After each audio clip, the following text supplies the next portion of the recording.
Alunos de Direito Eleitoral. Vamos estudar hoje as competências e a composição da Justiça Eleitoral. Professora Sheila Mara, aula do dia 16 de março, segunda-feira, período noturno. Então vamos lá. Composição da Justiça Eleitoral, artigo 118 da Constituição Federal. São órgãos da Justiça Eleitoral. Inciso 1º, Tribunal Superior Eleitoral. Inciso 2º, os Tribunais Regionais Eleitorais. Inciso 3º, os Juízes Eleitorais. Inciso 4º, as Juntas Eleitorais. Então vamos ver cada um destes órgãos. O artigo 12 do Código Eleitoral, ele fala a mesma coisa do que o artigo 18 da Constituição Federal, dizendo repetindo quais são estes órgãos que compõem a Justiça Eleitoral.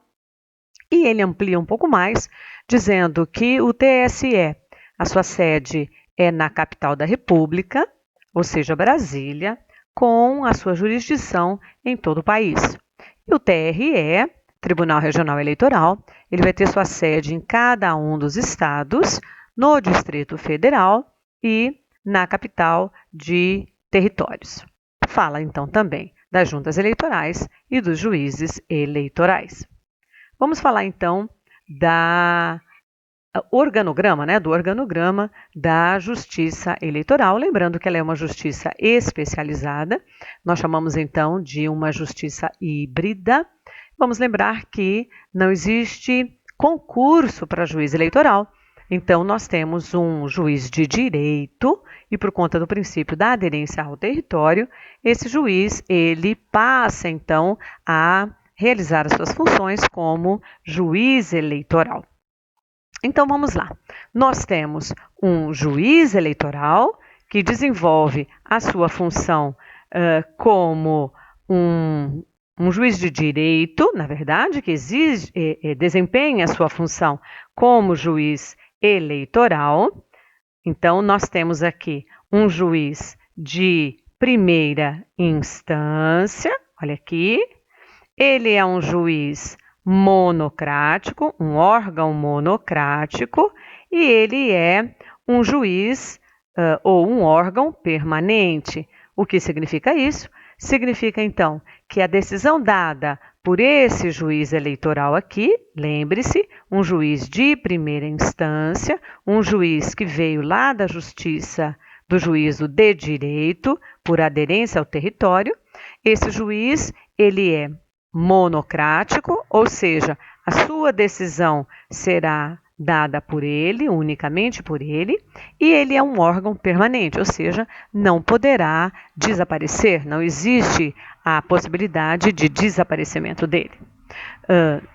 Se eu tenho uma decisão denegatória, uma decisão que eu fico descontente e quero recorrer, não existe outro lugar para mim caminhar que não para o Tribunal Regional Eleitoral.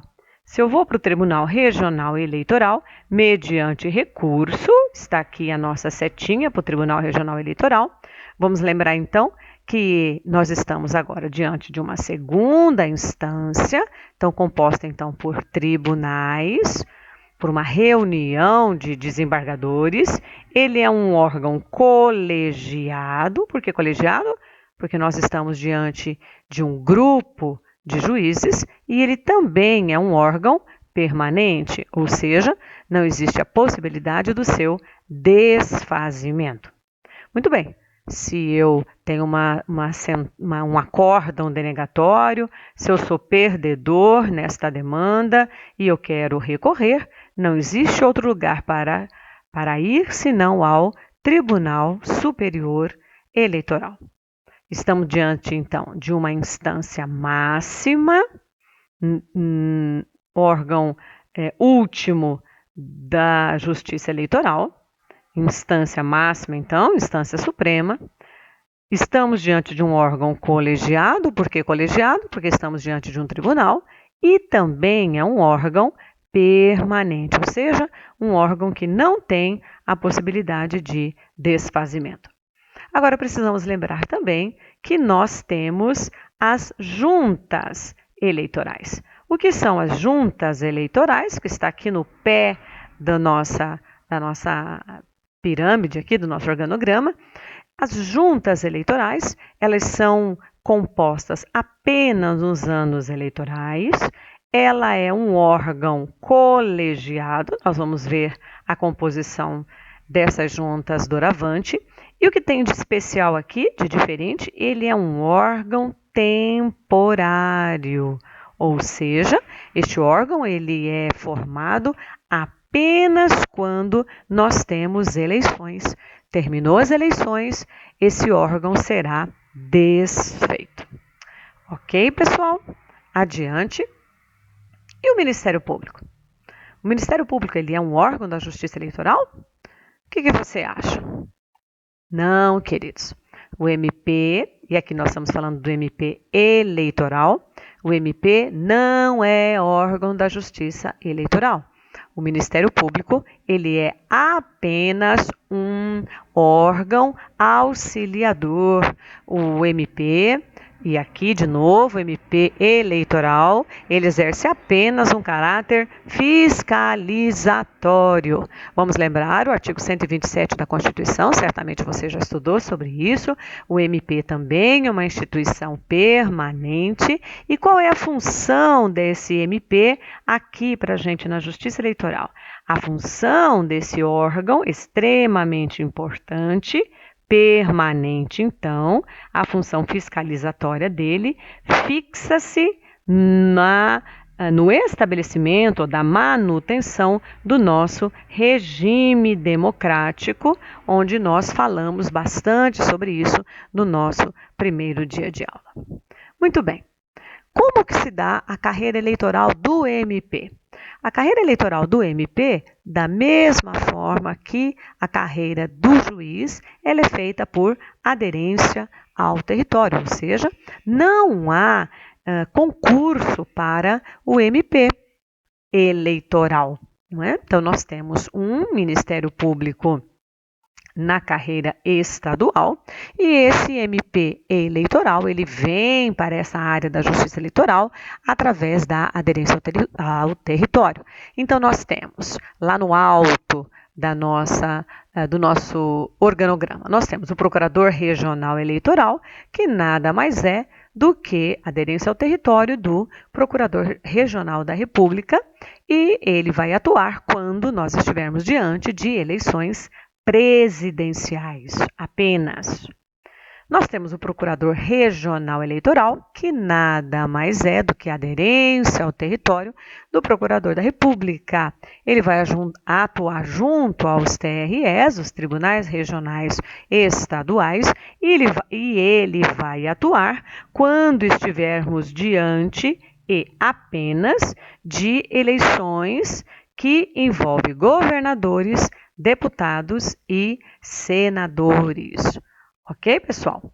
E, óbvio, já falamos disso, a atuação deles fiscalizatória, então, por óbvio que eles vão atuar na fase recursal, junto com os juízes eleitorais, lá nos tribunais regionais eleitorais.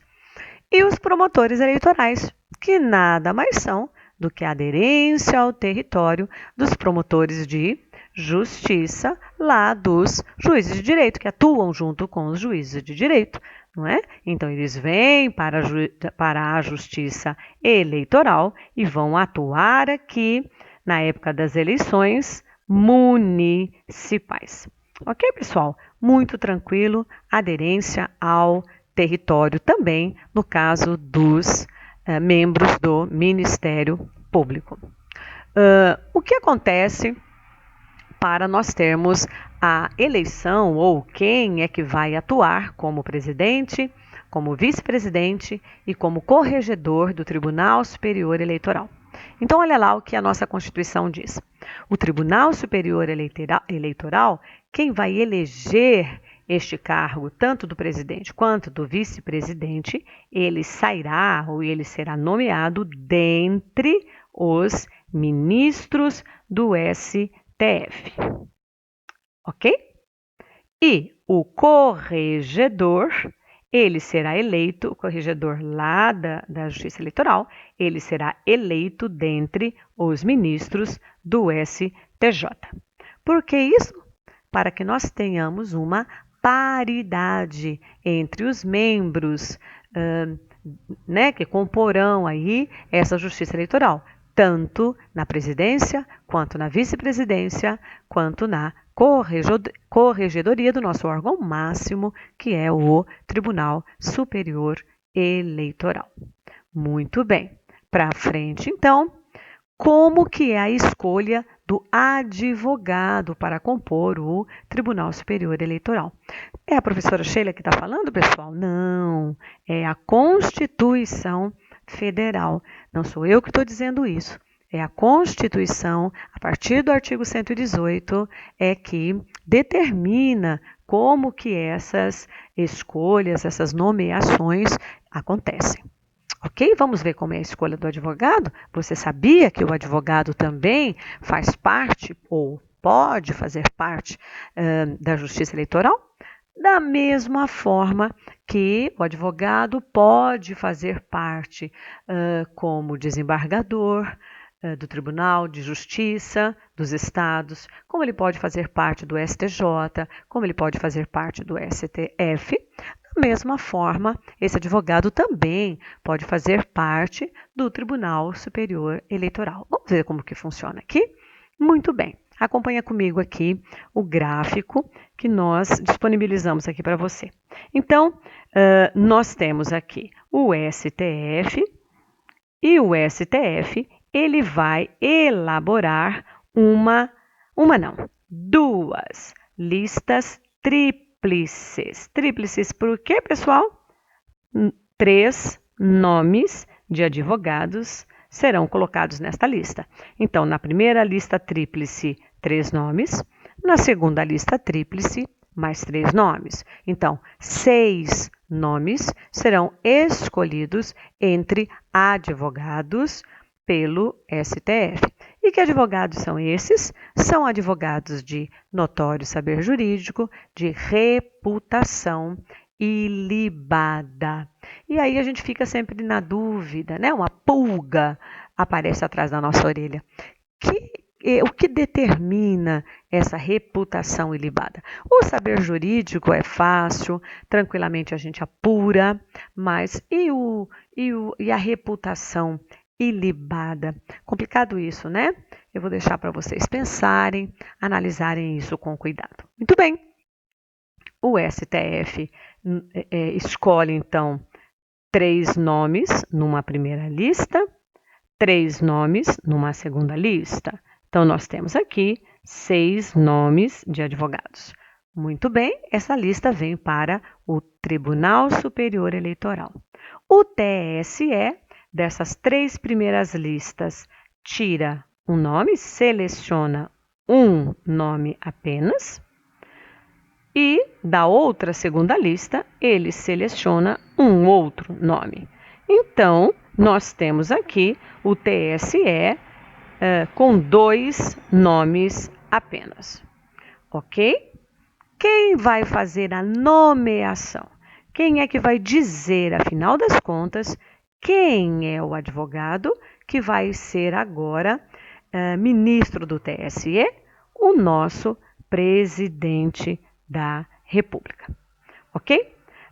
Um dado importante que você precisa saber é que destes nomes cabe impugnação.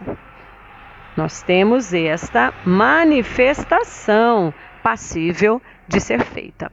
Ok? Nós vamos impugnar o quê? Nós vamos impugnar esse saber jurídico, nós vamos impugnar essa reputação ilibada, ok? Ou qualquer outra coisa que nós acharmos conveniente impugnar. Mas cabe essa impugnação, porque afinal de contas, nós vivemos na época do processo inquisitivo, nós vivemos na época do processo acusatório e não do processo inquisitivo. Não vivemos mais na era das bruxas, não vivemos mais na era das trevas, nós vivemos na era aonde o princípio do contraditório, o princípio da ampla defesa é um princípio constitucional, não é mesmo, pessoal?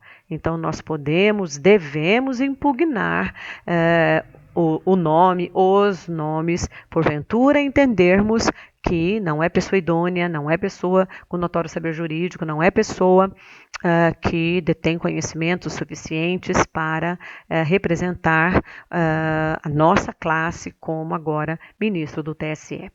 Agora, é importante você ficar ciente, né, desde já, que quem faz essa nomeação é o presidente da República. Então, fica claro, não é, pessoal? Fica claro que, no fundo, quem determina mesmo quem é esse advogado é o nosso poder executivo. Então, por mais que esse advogado tenha um conhecimento jurídico maravilhoso, não é? Ele tem uma reputação ilibadíssima, quem vai decidir é o Poder Executivo e o que vai de fato pesar aqui vai ser, não vamos ser hipócritas, vai ser o lobby muito forte realizado junto ao presidente da República para que esse advogado seja nomeado. Então, tá claro isso? Muito bem, vamos adiante. Como que acontece a composição do Tribunal Regional Eleitoral? O artigo 120 da Constituição Federal, ele diz: haverá um Tribunal Regional Eleitoral na capital de cada estado e no Distrito Federal. Então fica claro que cada estado do Brasil possui um Tribunal Regional Eleitoral. Então temos 26 tribunais regionais eleitorais e mais um no Distrito Federal. Estamos em Rondonópolis, não somos capital, então temos um Tribunal Regional Eleitoral em Cuiabá. E aqui em Rondonópolis o que nós temos é sessões judiciárias, ok? Que vão responder, vão nos ajudar em qualquer dúvida que tivermos em relação às zonas eleitorais, ou qualquer dificuldade que tivermos em relação a essa matéria. O que acontece, quais são as características do TRE? Primeiro, já vimos, é um órgão colegiado, ele é um órgão permanente e ele é formado por 7 membros. O que a Constituição diz, e é uma discussão doutrinária que você pode aprofundar nisso. Eu posso ter um TRE formado por mais membros? Sim, eu posso sim ter um TRE formado por mais membros. Eu não posso ter um TRE formado por menos membros.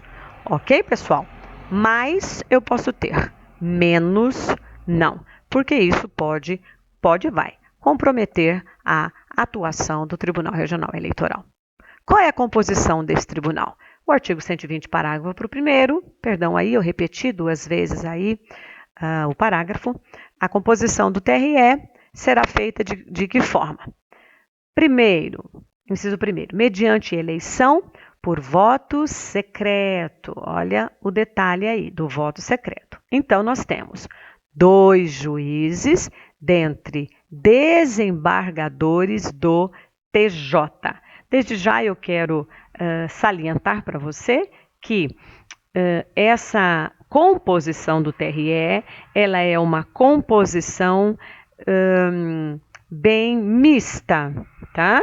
Ela é uma composição mista, ela é uma composição que tende... Nossa, que letra horrível, né, pessoal? Muito difícil escrever assim. Melhor escrever no quadro. Essa composição mista, ela tende a tentar deixar esse órgão o mais paritário possível, o mais transparente, o mais seguro possível, para que não haja nenhum tipo de conluio, nenhum tipo de problema em relação às discussões que porventura vierem a acontecer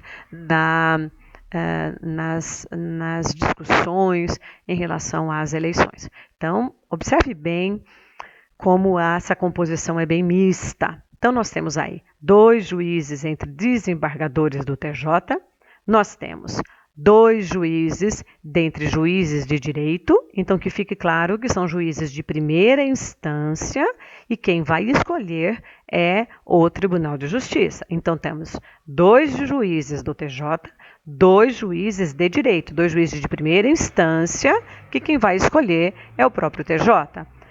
Nós temos um juiz do Tribunal Regional Federal com sede na capital, ou se não houver nenhum juiz federal, não houver nenhum juiz do TRE, um juiz federal que vai ser escolhido pelo Tribunal Regional respectivo.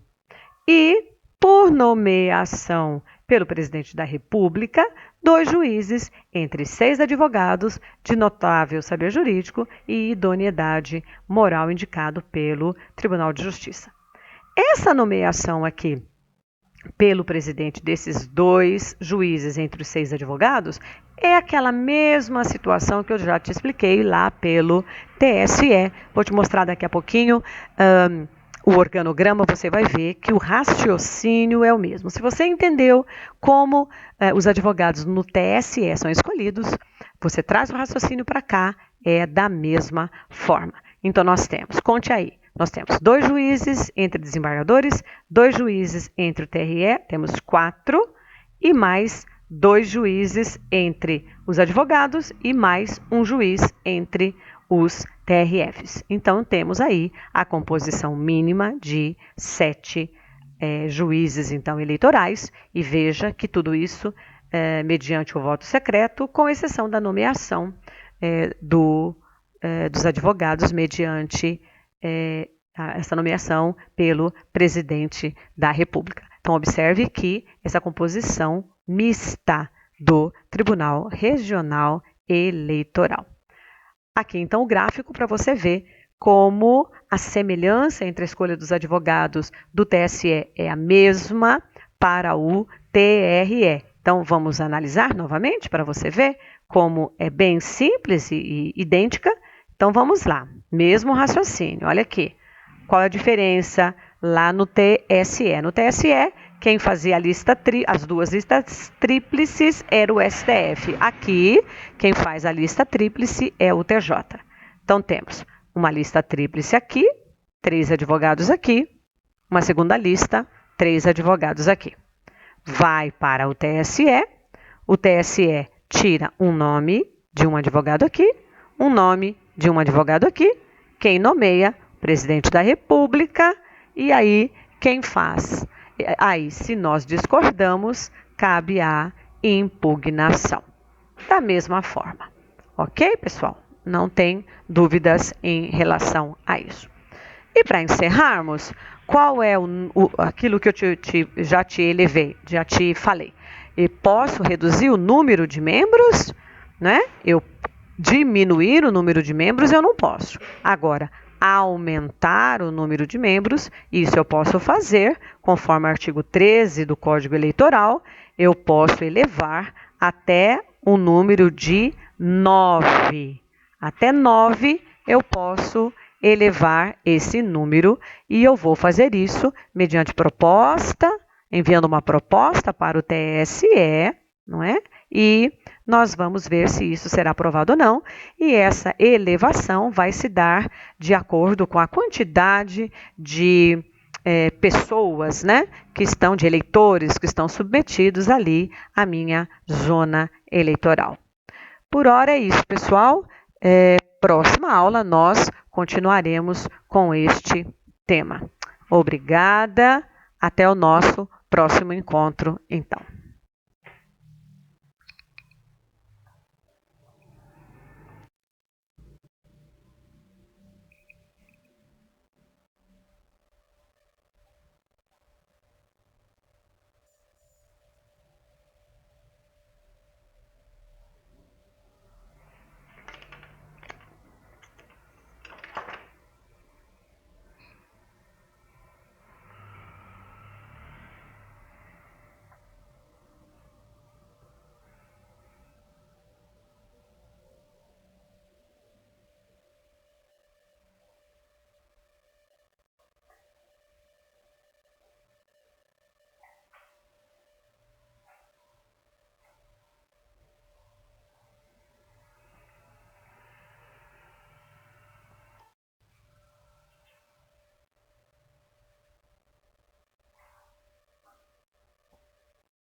Não sei se eu consegui finalizar. Você gravou, você não gravou? Meu Deus do céu!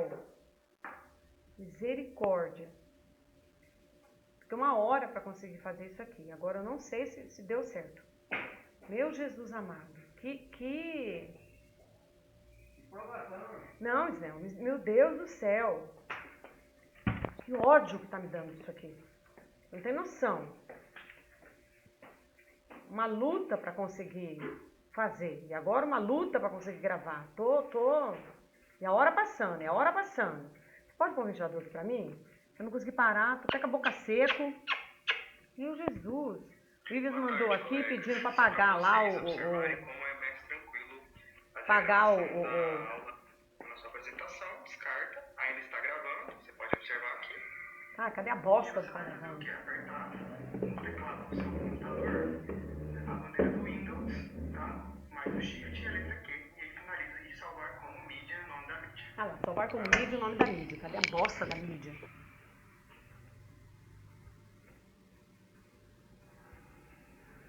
Ai, eu vou ter perdido tudo, cara. Ai!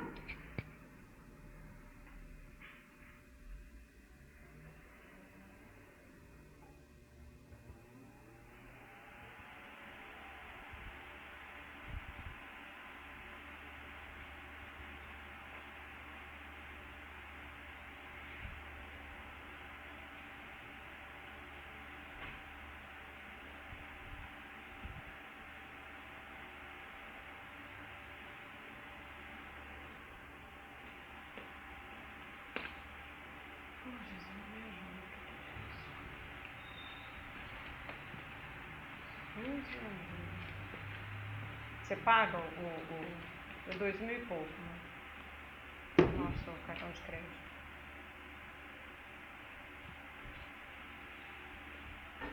O outro lá tá desesperado. Porque se não pagar, ele fica louco, né? 1, 2, 3. Terminei essa merda, e aí? Gravei no... Automaticamente o vídeo ficará disponível na hora do PowerPoint. Durante a gravação, o vídeo menu controlador ficará oculto.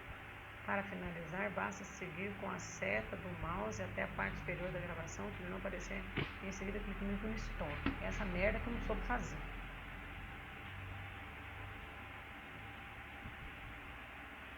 Apareceu aqui.